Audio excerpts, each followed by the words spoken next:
So, dito po ako nagtataka kay Senator Lacson. Pagka nagsasagutan kami, siya nagagalit, pero siya naman po ang araw-araw may pinopost o sinasabi, ako naman po ay sumasagot. Pagka may sinabi ako, babaliin niya. Tapos sasabihin niya, I cross the line. Kasi just because tumaas ang salin mo, hindi ibig sabihin may mali. So, hindi ko na siguro kasalanan kung mali ang rinig niya. Of course, sa kanyang pamilya or sa mga malalapit sa kanya na stress, paumanhin na na-stress kayo. Kasi kung yun yung interpretasyon, ang interpretasyon na sinasabi ko nga, walang masama. Kaya nga sabi ko, dapat may ebidensya, may accusation na may mali. Or palusot ka na naman. bakit na sinasabing humihingi ako ng ceasefire. So nung simula siyang magsabi ng mga aligasyon, nakikinig lang ako, sabi niya may ghost. Di naman niya sinabi ko saan. So syempre, sinabi ko lang, wala. O tapos, inaraw-araw na niya ako. Tapos totoo na nag-uusap-usap yung mga senador. At alam niya yon. At isang senador nagsabi sa akin, ako mahigit sa isa, Alan, hanggang saan to?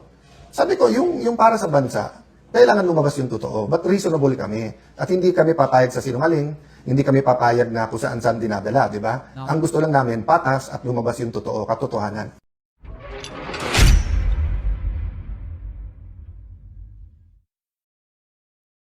Ito po yung sagot ni Cayetano sa mga sinabi po ni Senator Ping Lacson.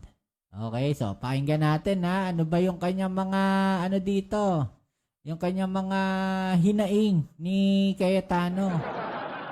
Alam naman natin may mga hinaing tong tao na to palagi. Nagpe-Facebook live to palagi Panoorin naman natin. No? Kasi alam ko marami sa inyong naiinis na dito kay Cayetano. Okay? Ito. Nabulagan na naman ako Nabulagan sa daw siya. post ni Senator Panfilo Lacson at sa kanyang mga bagong allegation. Having said that, tamang-tama naman kasi dahil meron na talaga akong mga i-report sa inyo. So tatlo pag-uusapan natin ngayon. Yung kung ano yung similarity sa SONA kontra SONA at ano din po yung kulang na kailangan doon sa SONA. Isang element lang to. Tapos meron pong na-receive from the Supreme Court. So gusto ko itong basahin sa inyo at gusto ko sanang hingi na pag-pray nyo. And then of course, tugon. Pag-pray daw, pag-pray. Ayan na naman tayo dito sa kay Cayetano no? Or pag-usapan po natin ang sinabi ni Senator Lacson today and also the past few days. No? Let's do it in a very sober manner. Niremind ako ng wife ko na may panahon na makipag-alaskahan, may panahon na whether you're playful or whether umiinit ang ulo. Playful ba? Playful? At sabi nga niya, people deserve, especially mga Tagigenyo, to know na nasa magandang kamay ang syudad ng Taguig. Nako, ayan na naman tayo dyan. Nasa magandang kamay, edi tuloy natin yung investigasyon. No? Ituloy yung investigasyon dyan sa Taguig para magkaalaman. Para malaman talaga kung nasa mabuting kamay ang Taguig City. Diba? Kasi hindi mo po pwedeng basta sabihin lang na ganyan na nasa mabuting kamay ang Taguig. Diba? No. Hindi pwedeng ganun, Cayetano. Kailangan nila ng sagot. No, kailangan maliwanagan sila. Totoo ba? No, na ikaw ay sangkot sa flood control anomalies? Dapat malaman 'yan. No, dapat malaman 'yan, mga babayan. Hindi po pwedeng ganun basta sabihin mo lang, Cayetano, na dapat malaman ng mga taga-Taguig na nasa mabuting kamay sila. No. Hindi pwedeng ganun, Cayetano. Since mayroon lumabas na baho, kailangan imbestigahan. Kailangan malaman ng Taguig na mga mamamayan ng Taguig, Pateros. No, wag mong i-seclude yung Pateros. Taguig Pateros nga yan, di ba? Kinuha rin nyo. Mga sakim sa lupa ang putik.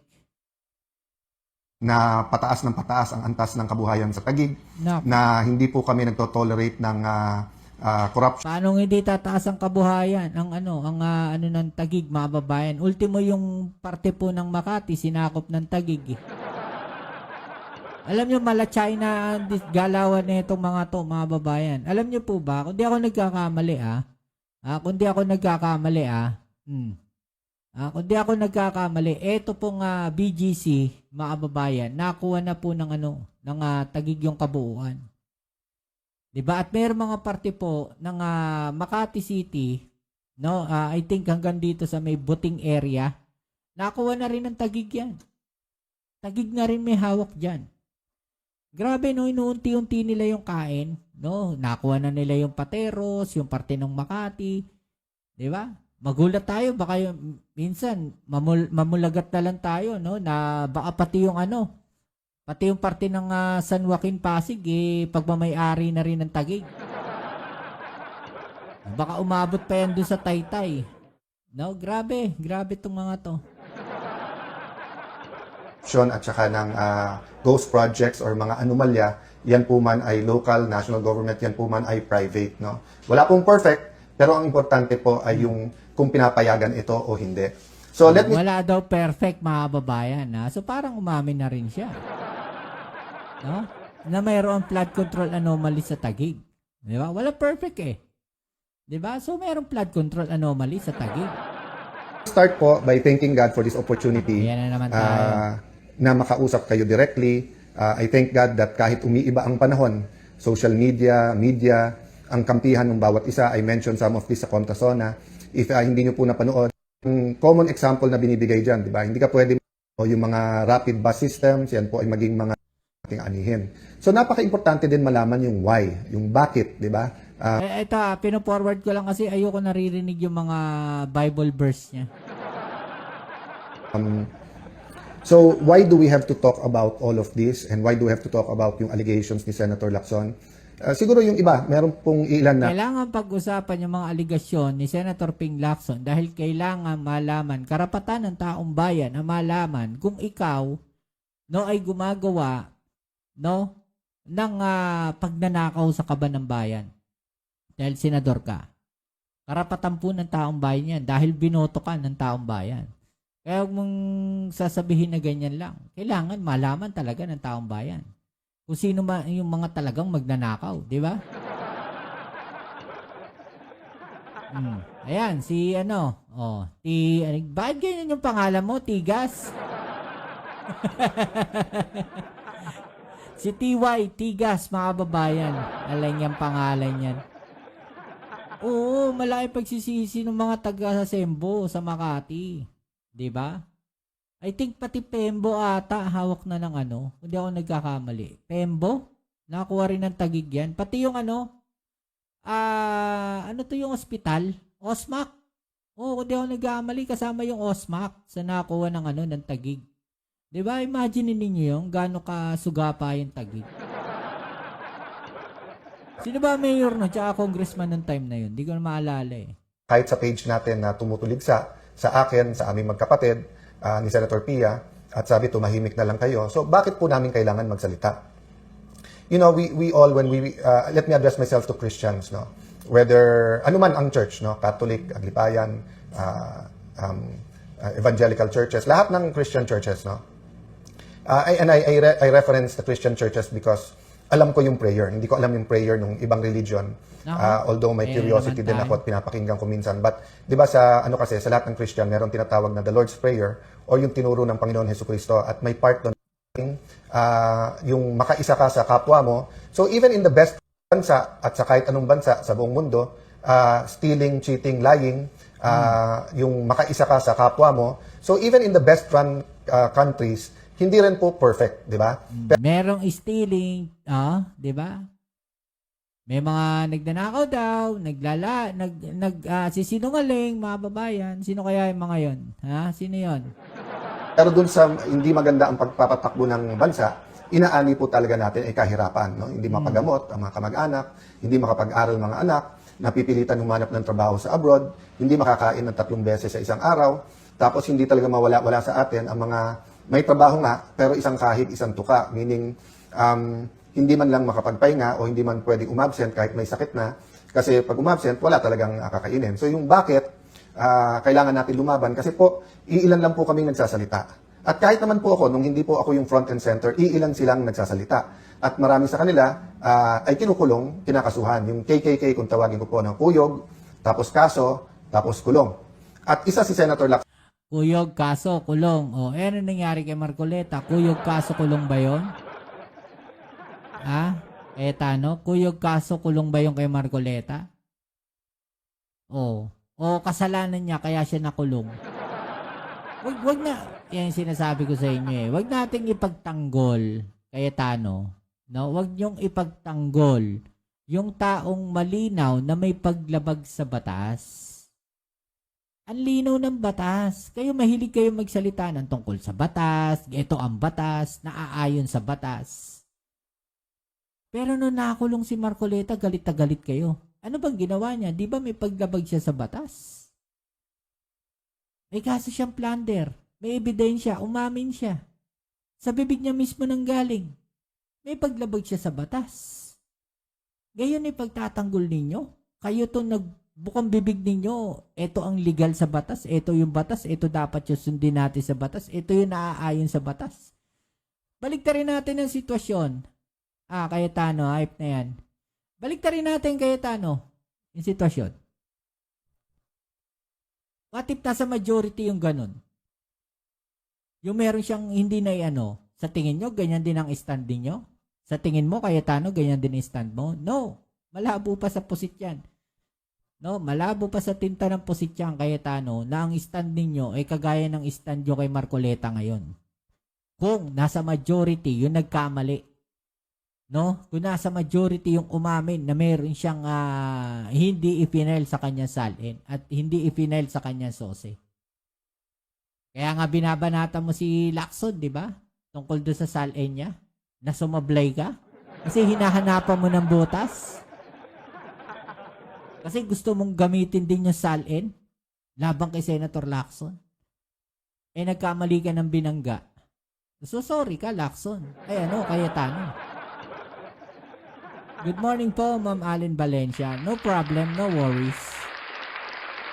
Yun ang problema sa kanila, mga babayan. Diba? Daldal sila ng daldal tungkol sa batas. Pero kapag yung mga kaalyado nila nahuhuli, galit na galit sila. Pero kapag iba yung gumawa ng ganong violation, gigil na gigil sila. Pag kaalyado nila, pinagtatanggol nila. Hindi nila mabanggit yung tungkol sa batas. Bakit? Alam nilang sasablay eh. Diba? Hindi nila mabanggit yung tungkol sa batas. Sa kaso ni Marcoleta, hindi. Ano yung laging bukang bibig nila? Political prisoner. No? Binabalikan sila ng Malacanang. Pero, may napansin ba kayo na ang binanggit nila tungkol sa batas? Ayon sa batas kasi, ayon sa batas, ganyan. Meron ba binanggit tong si Petra? Wala naman. Sa nagpapairal din nun. So makita po natin sa Blue Ribbon Committee, nung nag-umpisa kay Senator Marcoleta, maganda po yung umpisa. Pag take over ni Senator Lacson, biglang tinuro kay Senator Jinggoy, kay Senator Joel Villanueva, kay Senator Chis Escudero, at nung matuturo yung ibang senador, pero kakampi niya, parang medyo natigil doon. Yung kasi yung lumabas sa investigasyon. Sige nga, ituro mo nga sino yung may mga flood control, yung itinuro ba ng Maleta Boys? Sina Erwin Tulfo? Yung ba? Si Senator Lacson? Si Kiko Pangilinan? Si Tito Sen? Itinuturo sila na tumanggap ng maleta? Sinasabi ng Maleta Boys? Lahat ng mga nilabas nilang picture na debunk? Sige nga. Ipaliwanag mo nga yung Cayetano. Diba? Hindi niya maipaliwanag eh. So, ganun din po, no? Nung una, kung saan-saan tinuturo, kung umaabot na sa mga sekretary, umaabot sa Malacanang. Pero si Senator Lacson, hindi na dinala yung witness, siya na yung sumagot. On the record po lahat yan. At siya naman po, sinasagot niya yan. So, paano tayo humantong dito? So, dun pa muna po ako sa bakit. Pag wala na pong nagsalita at na-cover up po, to be fair to this administration, to be fair to President Marcos Jr., ganyan yan eh. Ganyan yung banat niya ni Cayetano. Play safe lagi. No, pupurihin ka niyan, no, sasabihin niya ganito, ganyan, agay niya, bukang bibig niyan. To be fair, kay Pangulong Bongbong Marcos, pero babanatan niya rin, di ba? Sira ulo talaga eh. Ano yan, doble cara talaga yung tao na yan. Sasabihin niya, ganito, no, to be fair sa'yo, di ba? Mawalang galang sa'yo, pero nire-respeto kita. Actually, ganito ka, no? Tapos biglaan niyang babanatan. Ano yun? Parang sanay na siya na gano'n na pupurihin ka muna niya. No, pupurihin ka niya tapos tsaka ka niya titirahin. Ganun ang ugali nito ni Cayetano. Pansinin ninyo, lahat ng live selling yan. Lahat ng statement yan. Ganun yan. No, kahit sa Senate. No? 'Di ba? Sa floor, sa plenary, ganyan din strategy niyan. Pupurihin niya muna tsaka niya aatakihin. Ganyan yan eh. Umuusad, may mga nakukulong, may investigasyon, may lumalabas. Tapos, To be fair to Secretary Dizon, for example, iniikot niya yung mga lugar at pinabibilisan. pero, kita nyo ha, Pero yung hinahanap na pero, di ba? Ano sa inyo eh? Lagi yung ganun gaya niyan. Pinuri niya si Vince Dizon, pinuri niya si Pangulong Bongbong Marcos, tapos susunod niya yung statement, pero, di ba? Saan niya ngayong aatakihin? Doble cara talaga yung hype na yan eh. natin na komprehensibo Tingnan niya ha. na lahat. Tingnan niya ha. So, paano tayo humantong dito? So, doon pa muna po ako sa bakit. Pag wala na pong nagsalita at na-cover up po, to be fair to this administration, to be fair to President Marcos Jr., umuusad, may mga nakukulong, may investigasyon, may lumalabas. Okay. To be fair to Secretary Dizon, for example, iniikot niya yung mga lugar at pinabibilisan. Pero yung hinahanap natin na Pero, di ba? Lagi siyang may pero. komprehensibo na lahat ng lugar at lahat ng kontrata, wala. Pasensya na kayo guys ha, kasi gigil na gigil talaga ako dito sa tao na to. Kung medyo nakakapagbitaw ako ng hindi magandang salita. Nakakagigil kasi talaga. No, tong tao na to. Or bitin pa. And then you have, of course, Napakaubod ng sinungaling. Oo, sa totoo lang. Hindi ako sa kanya, na ako sa kanya na parang napakasinungaling yan tao. No? people, hindi ko na sila isa-isayin, ayaw ko sila maging target. No, napakasinungaling na tao. Para sa akin napakasinungaling na tao nito ni Cayetano. Ewan ko sa inyo kung anong observation nyo kay Cayetano. Para sa akin, napakasinungaling na tao nito. Oh, totoo lang. Whether yan ay mga kongresista, yan ay mga progressive groups, Totoo yan, Ma'am Allen. Oh, napakasinungaling na tao to. yan po ay mga kulong Parang wala kang pwedeng pagkatiwalaan sa lahat ng mga sasabihin niya. Parang hindi ka ewan ko, basta sinungaling yan. Basta sinungaling si Cayetano para sa akin. may lumalabas. To be fair to Secretary Dizon, for example, iniikot niya yung mga lugar at pinabibilisan. Pero yung hinahanap natin na komprehensibo na lahat ng lugar at lahat ng kontrata, wala. Or bitin pa. And then you have, of course, people, hindi ko na sila isa-isayin, ayaw ko sila maging target. Whether yan ay mga kongresista, yan ay mga progressive groups, yan po ay mga kolumnista, yan po ay mga matagal na sa politika or mga former secretaries ay nagsasalita. Talagang may tinitignan, may tinititigan, di ba? So there are much bigger contractors, especially if they're powerful or powerful contractors of the powerful people, na parang hindi tinitignan. Pero tignan nyo po, katulad sa akin, sa Taguig, after May 11, sinabi ko na po sa inyo, handa ako sa cost. Diba? Mahirap po, mahirap.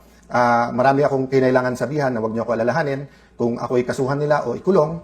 Sana naman po, walang patayan. Sana po, walang assassination plot. Grabe, no? And I don't Kita mo ayan na naman siya, mga babayan. Meron na naman siyang tanim idea, mga babayan. Mahilig to sa ganyan. No, tanim idea. Baka magulat na lang tayo one time. Bigla yung magsasabi na meron pong akong death threat, meron ho akong banta sa buhay ko. Tatandaan ko yan ha. Yung binitawan niya na salita na yan. Kasi mahilig siya mag-plot. Cayetano, sa totoo lang, mahilig mag-plot to. Lahat ng napapanood ko na video niya, meron siyang ganyan. May mga plot. Ewan ko kung naobserbahan niyo yan. Ako kasi naobserbahan ko yan, mga babayan eh. No, na palaging lahat ng statement niya, meron siyang plotting, merong plot. No, inuunahan niya. Tapos kasi yan construction kasi ng statement niya, mga babayan, no, ng sentence. 'Di ba? Para kang nagbabasa niyan, no? Sorry na lang kasi ako mahilig ako magbasa before, no? Mahilig ako magbasa dati. So, nakikita ko yan, yung mga ganyang klase ng construction ng statement. No, na ito yung sasabihin ko ngayon para kapag in the future, pwede kong gamitin ito. Pwede kong maging palusot tong statement na to. Pwede niya sabihin in the future na sabi ko sa inyo sinabi ko noon na sana walang ganito, sana walang ganyan. No, ito ho ngayon ang nangyayari sa akin. Meron na ho akong may pagtatangka na ho sa buhay ko. Meron ho nagtatangka sa akin. Kaya pagka hindi raw ako tumigil sa pag-atake sa administrasyon, may mangyayari sa aking masama at saka sa pamilya ko. Ganon. Ganon yung banat ng tao na yan. Sinungaling kasi yan eh. Think naman na meron. Hindi, honestly, ganyan talaga yan, ugali niyan. No? Yung nababasa ko sa mga statement niya, ganon atake niyan. Ganon atake niya. No, sasabihin niya ganito para pag in the future, pwede niyang gamitin yan, depensa niya. Pwede niyang ibalik yan. No, kahit wala naman. Ewan ko kung totoo yung mga sinasabi niyan. Mahilig tong may imaginary imaginary person na sinasabi niya may nagtanong sa kanya, may nag-message sa kanya. No, grabe, no? May mga imaginary person. Bakit kaya yung tinanong siya dun sa mall, no, nasa na yung 10,000, parang invisible yung taong sa kanya, nagtanong, hindi man lang niya pinansin. Sino nakapanood nun? Tinanong siya doon sa mall.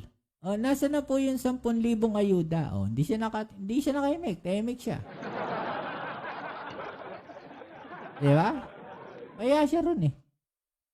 Pero yung kaso at kulong, tinanggap na po namin yan, di ba? At Kaso at kulong, kita mo? May paunang na naman sila. Advance talaga mag-isip to eh. Grabe mag-isip to si Cayetano. marami nagsasabing, yung kaso ni Senator Marcoleta, wala yan, hindi totoo yan, never nagkaroon ng ganyan, na campaign donation, sasabihin Paano never nagkaroon ng ganyang campaign donation? Siya mismo umamin. Ayop talaga to si Cayetano, sinungaling oh. Paano walang campaign donation? Siya mismo umamin. Cayetano, wag mong lokohin yung taong bayan. Si Marcoleta mismo umamin na mayroong campaign donation. Ngayon sasabihin mo walang campaign donation? Yan, sinasabi ko sa inyo sinungaling talaga tong tao na to eh. Para sa akin sinungaling talaga siya. plan Kita niyo paano niya yung pinapaikot? Paano niya pinapaikot, mga kababayan? tapos sinabi yan sa mga nag-donate like Mike Defensor, Plunder daw, plunder. Dito tayo sa plunder.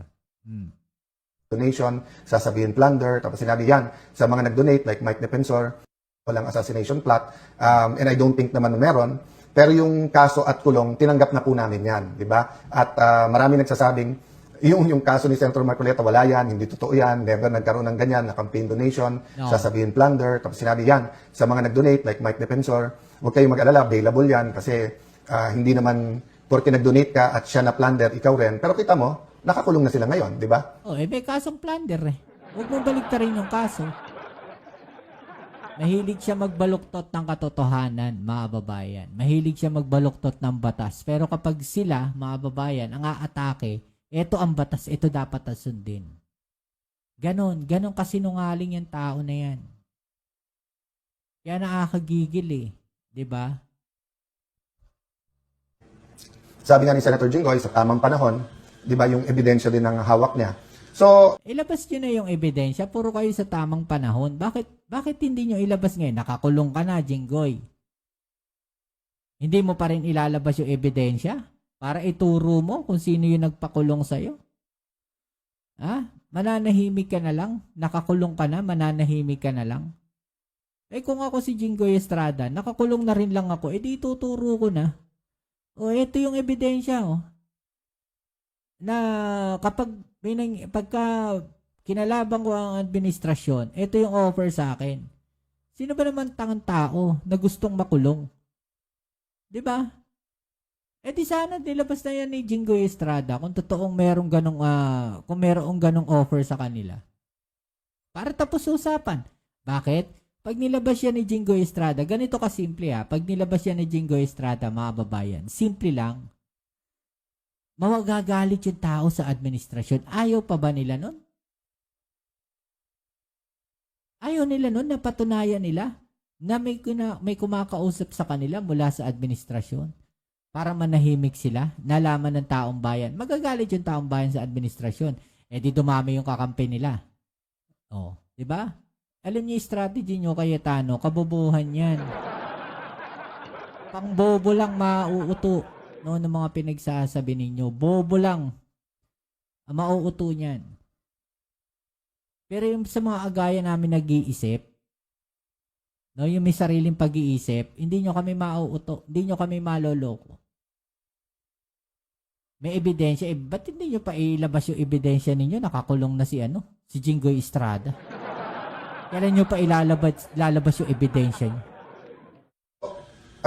Mabigat po kung tingin nyo po hindi stressful, kung tingin nyo po kahit kami nakasmile na parang araw-araw, tinatanong namin sa sarili namin kailan magbabago, kailan po ang mahirap. Kahit naman kayo ang umupo, wala namang pagbabago sa buhay ng mga Pilipino. Hindi na kailangan isipin ang pagpapagamot. Hanggat may mga corrupt na opisyales, no? Eh, walang magbabago sa Pilipinas. Hanggat mayroong mga silaw at ganid sa pera, hindi uunlad ang Pilipinas. Bakit? Dahil yung pera ng taong bayan, yung pera ng Pilipinas, ang ibinubulsa nila. Kaya walang umaasenso sa mga Pilipino. Kaya huwag nyo sisihin kung bakit nasa ibang bansa yung mga Pilipino dahil wala naman talaga kayong magagawang solusyon. Pwera na lang sa Pangulong Bongbong Marcos na kinalaban yung corruption. Kayo ba may ginawa kayong doon sa corruption sa panahon ni Digong? Cayetano, tanungin nga kita. May ginawa ba kayo? Sa corruption ng panahon ni Digong? Pinaimbestigahan nyo ba yung flood control? Pinaimbestigahan nyo ba yung press conference? Si Andara ba yun? Di ba? Wala kayong ginawa. Cayetano, wala kayong ginawa. Hindi kayo nag-imbestiga ng flood control anomalies nung panahon ni Digong. Yun ang totoo. Ngayon, iiyak kayo, sisigaw kayo ng flood control anomalies na imbestigahan? Ayop na yan. Ba't di nyo pinaimbestigahan yun kay Digong? Diba? Yun yung tanong ko sa inyo. Bakit na nahimik kayo ng panahon ni Duterte dyan sa flood control na yan? Bakit kay Pangulong Bongbong Marcos ang iingay ninyo? Bakit? Nabulabog ba? Nabulabog kayo? Oh, yun yung sinasabi ko. Diba? Sa kanilang mga anak, kailan po ba yung mga probinsyang napabayaan ay magkakaroon din ng tren, ng internet. Yan po yung pangarap natin lahat. Ang question, uy, nakapunta ako ng saan ba to? Norte. No, somewhere mga mountain province, Sagada. May mga internet dun Huwag mo ang gaguhin yung taong bayan, Cayetano. May internet.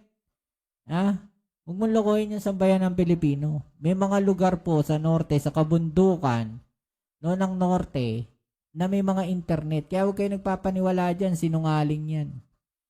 No, marami pong lugar sa Pilipinas ang may internet. Pwede ba, Cayetano? Huwag nga kami. sinong tatayo, sinong lalaban, sinong magsasalita. Madali pong sabihin matapang pag nasa administrasyon. Senator Lacson, I never doubted na matapang. Pero katulad ngayon, kaya madaling magturo sa lahat, lahat na sa kanya Lahat sa administrasyon, lahat kakampi niya Di ba? So, ibig sabihin, magpalitan man kami ng akusasyon, administrasyon na naman ang itinuturo niya. Di ba? Lahat ng sasabihin neto will lead to administration. Tandaan niyo po yan, mga babayan. Lahat ng sasabihin yan, paturo sa administrasyon. Wala po ibang sasabihin yan. No? Ganun lagi. Hawak niya lahat. Sa akin, sinong tutulong? Sinong may hawak ng dokumento na ilalabas? Pag pinail ko, halimbawa, libel. Kasi kung ano-ano sinasabi, baka matanggal pa ang piskal kapag pinail nila, no? Yung kaso sa mga committees, I believe naman in the independence sa bawat isang mga senador, pero yun nga kasi style ni Senator Lacson, old style yon, yung may dossier ka, may hawak ka, tapos ililik mo through your other colleagues na, eto mga hawak pagka nagkalaban, or kaya magkipagkaibigan sa'yo, pero once na hindi kayo nag-agree, tututukan ka na. At ngayon, ako naman ang sinasampulan niya, di ba? Di ba hindi naman gagawin sa iya ni Senator Lacson kung hindi mo siya inatake rin? Cayetano? Di ba? So, ano explanation mo dun? Papalusot ka lang?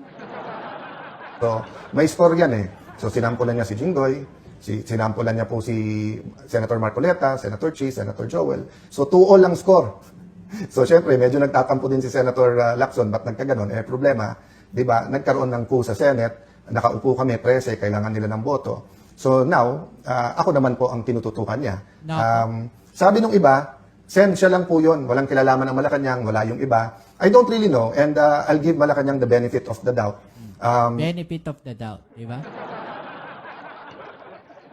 Of course, So, double-sided pa rin yun. Pero na lang kung sinabi niya, yes, wala talagang inalaman ng Malacanang yan. Baka maniwala pa ako sa kanya. Pero kung ganun yung atake niya, I will give Malacanang benefit of the doubt, mga babayan. Double-sided yun. No? Para na rin niya sinabing hindi to, ano yun, na naku, kalokohan yan, hindi totoo yun. May kinalaman ng Malacanang dyan. Hindi ganun. naging klaro sa amin na Kasi lahat ng sasabihin nyo, sisisihin nyo is Malacanang. Malacanang ba may kasalanan na hindi i-final ni Marcoleta, yung campaign donation niya sa SOSE? Malacanang ba may utos noon na wag niya i-file? Malacanang ba may utos kay Jingo Estrada na kumuha ng pera mula sa flood control? Malacanang ba nag-utos kay Bong Revilla na magkapera mula sa flood control? Malacanang ba nag-utos kay Mike Defensor na mag-donate siya ng pera kay Marcoleta? Pakisagot niya. Lahat ng problema nila, lahat ng kaso nila, sila yung may gawa. Hindi po Malacanang ang nag-utos niyan. Kaya huwag mo sisihin yung Malacanang. Wala, kahit sa dalhing debate to si Cayetano, talo to. maraming bawal. Halimbawa, bawal maging Senate President ang oposisyon kasi gagalaw talaga ang lahat para ang makaupo ay kakampi nila. But so far naman, Lahat din gagawin mo para siraan ang administrasyon. Ganun lang yun eh.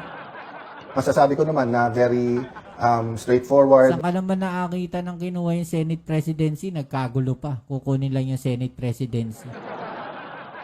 Tapos yung bumoto, di ba, after bumoto, nagkaputukan. Tapos sabi ko na, drama lang yung putukan na yun para mailabas si Bato. Para malihis lang ba yung attention? Honest, very, how do I put it, patas ang pagpapatakbo ni Senator Win. Of course, umangal kami sa impeachment dun sa presiding officer. Wala naman akong doubt maganda ang pagpapatakbo ni Senator Escudero. Ang question lang kung nasunod yung rules, di ba? So walang doubt po sa amin nung tinigil yung Walang doubt, pero lagi siyang merong pero eh. Di ba? Parang sinabi niyang, lalaki po ako, pero, Di ba? Lalaki ako, pero, bibigay ng medical assistance kasi napakarami po tayong tinutulungan sa medical assistance. Nireport po sa akin na maraming project hindi napopondohan. DBM naman daw, hindi naman DPWH, pero dapat DPWH yung nagpa-follow up. At pag na-delay to, hindi naman si Alan Cayetano magsasuffer. At hindi lang Tagigenyo kasi nga marami na pong dumadaan sa mga kalye ng Taguig na hindi po taga-Taguig. Ulitin ko po yun Yung mga ibang projects po na sinasabi ni Senator Lacson, pinapakinabangan ng daan-libong tao yan. Yung ilan mga parks, pag Christmas lang po, 20-30,000. Yung daanan na isang sinasabi nila, dinadaanan ng mga galing Laguna, papuntang Rizal. Alam niyo naman po, Arca South, BGC, whether mga kapitbahay namin sa Muntinlupa, Las Piñas, Makati, Pasig, Pateros ay dumadaan din dyan. So pag tinigil yung mga projects or binitin or hindi nilabas ang pondo, ang nagsasuffer dyan mga tao. Balita ko sa House din, maraming kongresista na hindi pumirma sa impeachment. Hindi ko alam for sure kasi hindi ko sila nakakausap. But yung ilan na nakakausap ko ay nagsabi nga natigil yung kanilang pondo. So ang hiling na lang namin, meron na namang ganong akusasyon. Labas ang ebidensya. Yan, sinasabi ko sa iyo, Cayetano Labas ebidensya. Kapag mag-aakusa kayo, kapag magsasalita kayo ng ganyan na may mga akusasyon, labas kagad ang ebidensya. Hindi pwede yung puro akusasyon lang. Hindi pwede yung puro ngal-ngal, puro daldal. 'Di ba? Kasi ako sawang-sawa na ako sa ganun, mga babayan. Doon na sila, wala nang iba silang ginawa kundi may nakausap. Ayan, may nakausap na naman siya. No? Kung may nakausap ka, alam mong ikababagsak yan ng administrasyon, bakit hindi mo pa ilabas? Bakit pinipigilan mo? Di ba galit ka sa administrasyon? Aminin mo na. Galit ka sa administrasyon. Gusto mong pabagsakin yung administrasyon. Ito yung nasa isip ko lang na parang yun yung gusto ni Cayetano. Ngayon, simple lang naman. No, sinasabi ko rito. Kung ang gusto ni Cayetano is pabagsakin yung administrasyon, tanggalin si Pangulong Bongbong Marcos dahil hirap na siya sa sitwasyon niya ngayon.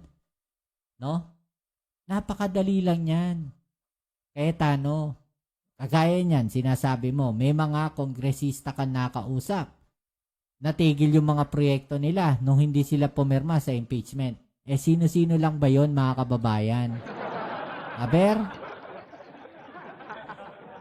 Doon pa lang, huli na si Cayetano Sino lang ba? Yung mga kongresistang hindi pumirma sa impeachment. Di ba karamihan DDS? Di ba? Cayetano? Di ba nga? Karamihan doon DDS. At halos landslide yung bumoto sa impeachment ni Sara Duterte. Wag nga kami. Sige, sabihin natin given na gano'n, na meron mga kongresistang tigil yung proyekto nila. Wala silang budget para sa project. Sabihin natin gano'n, Cayetano, bakit hindi mo ilabas yung ebidensya? Totoo ba? Sige, akin na ebidensya para mailabas natin sa publiko. Sabihin natin sa publiko, kami, ito yung mga congressman na walang project, na walang budget sa DBM. Gumawa rin kayo ng investigasyon, tapos ilabas ninyo. Hindi ba malaking puntos yun para sirain yung administrasyon? Ayan tinuturuan na kita, Cayetano. Di ba? Tinuturuan na kita kung ano yung dapat mong gawin. Kay Jinggoy Estrada, reklamo kayo, ilalabas yan pagka sa tamang panahon. Ba't hindi nyo ilabas ngayon yung ebidensya? Na may kumakausap kay Jinggoy Estrada. Para wag bumaliktad, para hindi magsalita. Para hindi siya makasuhan, hindi siya ikulong. Bakit hindi niya ilabas? Kasi pag nilabas niya yun, mga kababayan, di malilintikan yung administrasyon. So, paano ka maniniwala kung ang sinasabi nila, puro akusasyon, mga kababayan, na wala naman silang nilalabas na ebidensya. Puro sila sa tamang panahon.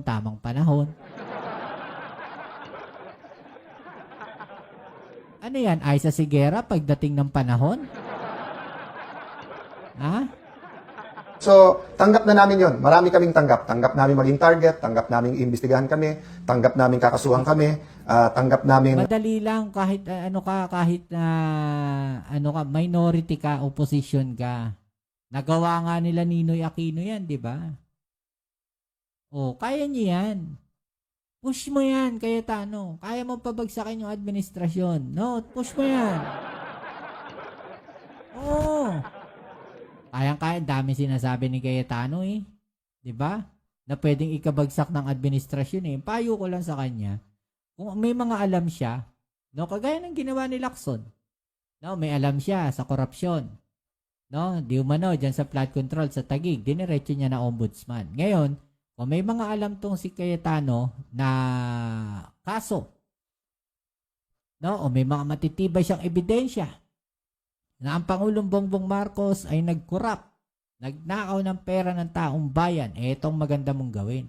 Punta ka sa ombudsman, kasuhan mo yung Pangulong Bongbong Marcos, ilabas ninyo yung matibay na ebidensya. Yun yung maganda ron. Mag-press conference kayo, ilabas nyo yung matinding ebidensya, yung listahan, yung picture na tinanggap ni Pangulong Bongbong Marcos yung pera, yun yung mga ilabas nyo. Hindi yung kwentong kotsero ng Malita Boys. Na, bawal na maging majority o Senate President, bawal yung ibang projects. But hiling namin, ang constitutional processes ay respetuhin. Ikaw lang yung gumagawa niyan, sinungaling. Di ba? Huwag nating isang tabi yung batas. So, sabi nga nila, sabi po ni Yusek Claire na wala ba akong faith sa korte? May faith ako sa korte. Tapos sabi niya, mag-abogado na lang ako para kila Senator Jinggoy, sila Senator Marcoleta. Hindi yun yung point Wala naman choice ang korte pag may final. Pero ano ang fina-file? Kasi pag final mo non-bailable, katulad nito, baka matapos yung impeachment, hindi po participate si Senator Jinggoy, Senator Marcoleta. Napaka-importante nung kanilang participation. Special treatment daw pag sila nag-participate. Hindi po. Kasi unlike an MTC judge, an RTC judge, unlike sa Supreme Court, not sa Supreme Court, no, unlike Court of Appeals, Court of Tax Appeals, na kung mag-isa lang yung judge, let's say sa RTC, pwede mo ilipat yung kaso na yun sa ibang branch. Sa Sandigan or CA, pagka hindi po pwede, nag-inhibit yung isang justice, may papalit na isang justice. Sa Supreme Court, of course, kung 15 sila lang. Pero kahit na mag-inhibit yung isa, may 14 ka pa. Pero sa impeachment po, 2/3 of all members. So as long as member pa rin sila, pag hindi po sila nag-attend, counted as acquitted yung boto nila. Pero hindi sila nakakapagtanong, hindi nila na-observe ang sagot ng witness ng bawat isa. Kaya nga sinasabing sui generis or one of a kind yung impeachment. So, dito po ako nagtataka kay Senator Lacson. Pagka nagsasagutan kami, siya nagagalit, pero siya naman po ang araw-araw may pinopost o sinasabi, ako naman po ay sumasagot. Pagka may sinabi ako, babaliin niya. Tapos sasabihin niya, I cross the line. Ano pong example nun? Di ba po ang topic natin, kung tama na yung Supreme Court ay magbigay ng supina sa BIR, sa AMLA at saka sa mga bangko. At ang sabi po ng prosecution, kasi nga, hindi tumugon o hindi tumama sa kanyang kita at sa kanyang SALN ng Vice President. So, kinumpare ko lang to. No? So, sabi ko, kung si Senator Lacson tumaas ang SALN, ibig ba sabihin, pwede na natin isupina. Di ba? Yung BIR, AMLA, at saka, no? Ako din ang sumagot. Sabi ko, hindi. Kasi just because tumaas ang SALN mo, hindi ibig sabihin may mali. So, hindi ko na siguro kasalanan kung mali ang rinig niya. Of course, sa kanyang pamilya or sa mga malalapit sa kanya na stress, paumanhin na stress kayo. Kasi kung yun yung interpretasyon, ang interpretasyon na sinasabi ko nga, walang masama. Kaya nga sabi ko, dapat may ebidensya, may accusation na may mali or Palusot ka na naman. may corruption. Hindi ko sinabing ganon. Pero nung sinabi niya kasi sa akin na may anomalya sa Taguig, so syempre sabi ko, edi side by side tayo. Di ba? Lista ako ng 2-3 na meron din ako suspicion na hindi maayos sa iyo. O tapos yung sa akin, and then yung sa bayan. So ulitin ko po nung nag-umpisa to, sabi ko, gusto mong imbestigahan si Alan Cayetano or kahit anong tingin mong link sa akin, sige, pero isabay natin sa investigasyon sa iyo. And then, ang dapat primary investigation, yung sa pangkalahatan sa buong bansa, yung flood control. Sabi niya, hindi, unahin natin si Alan Cayetano. Okay, so ano nangyari? At Yun na naman, unahin daw si Alan Cayetano. Ang ginawa nga ni Senator Lacson, diniretso na sa ombudsman. Di ba? bakit na sinasabing humihingi ako ng ceasefire? So nung simula siyang magsabi ng mga aligasyon, nakikinig lang ako, sabi niya may ghost. Di naman niya sinabi kung saan. So syempre, sinabi ko lang, wala. O tapos, inaraw-araw na niya ako. Tapos totoo na nag-uusap-usap yung mga senador. At alam niya yon. At isang senador nagsabi sa akin, ako mahigit sa isa, Alan, hanggang saan to? Sabi ko, yung para sa bansa, kailangan lumabas yung totoo. But reasonable kami. At hindi kami papayag sa sinungaling, hindi kami papayag na kung saan-saan dinadala, di ba? No. Ang gusto lang namin, patas at lumabas yung totoo, katotohanan. Sa tingin ninyo, mga kababayan, sino yung sinungaling? No, kayo na tatanungin ko, sino sa tingin ninyo yung sinungaling? No, sa mga nanonood po dyan na 113, no, sino po yung sinungaling dito, mga kababayan? No, ano sa palagay ninyo? Comment po kayo dyan, sino ang sinungaling? So sabi niya, pero Alan, pag naglaban-laban yung mga senador at araw-araw na lang laban-laban senador, 3 mangyayari. 1, baka bumaksak ang rating ng senador, baka bumalik yung plano na mag-chacha or mag-charter change at alisin ng senador. Ayaw naman natin yan. Sabi ko, yes, ayaw natin yan. O pangalawa, Eh di mas maganda, wala na kayong mga senador. baka mawala yung focus Especially, mawala yung mga senador na sinungaling at magdanakaw. sa mga anomalya na dapat tinitignan natin sa iba't ibang mga ahensya. Sabi ko, yes, unless yan ang gusto ni Senator Lacson. Unless ginagamit niya talaga to para pang-distract, unless may nag-uutos sa kanya at ayaw niyang dun mapunta, gusto niya nasa amin yung focus o siya yung nasa dyaryo araw-araw. Sabi niya, pangatlo, Alan, hindi mo ba na-realize yung hirap ng ating kababayan? So sabi ko sa senador na mga kausap ko, alam ko, bakit? Hindi naman ako sa subdivision nakatira eh. So yung mga kapitbahay ko na nagta-tricycle na naglalakad na lang, o yung mga kapitbahay ko na may tricycle na minsan tumitigil na lang sa pagpapamasada dahil nga sa taas ng presyo ng gasolina at ng diesel, o dun sa mga nagrereklamo sa presyo ng kuryente, Kasalanan ba ng Pangulo yung pagtaas ng presyo ng diesel? Kasalanan ba niya kung bakit nagkagulo sa sa Iran? Kasalanan ba niya? Yan ang paka-ipokrito ng mga tao nga nagsinisisi yung Pangulong Bongbong Marcos doon sa pagtaas ng presyo ng gasolina, 'di ba? Sa presyo ng krudo, ng diesel, 'di ba? Sinisisi nila yung Pangulong Bongbong Marcos. Hindi naman siya ang gumawa ng gera sa Iraq. yung iba nababasa lang sa dyaryo. Sa amin, na nakatira kami sa isang community na very humble, at sa amin na very open kami sa aming community, may lumalapit talaga para sa tulong, whether yan sa kuryente, sa pagkain, sa paggagamot.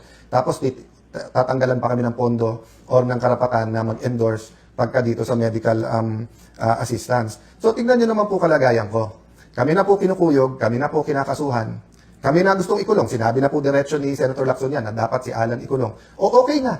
Ang hinihingi ko lang, patas at huwag gamitin ang batas sa pabor lang sa iyo. Okay? Di ba? Huwag daw gamitin yung batas sa pabor lang sa'yo. Kailangan yung batas pabor sa kanila.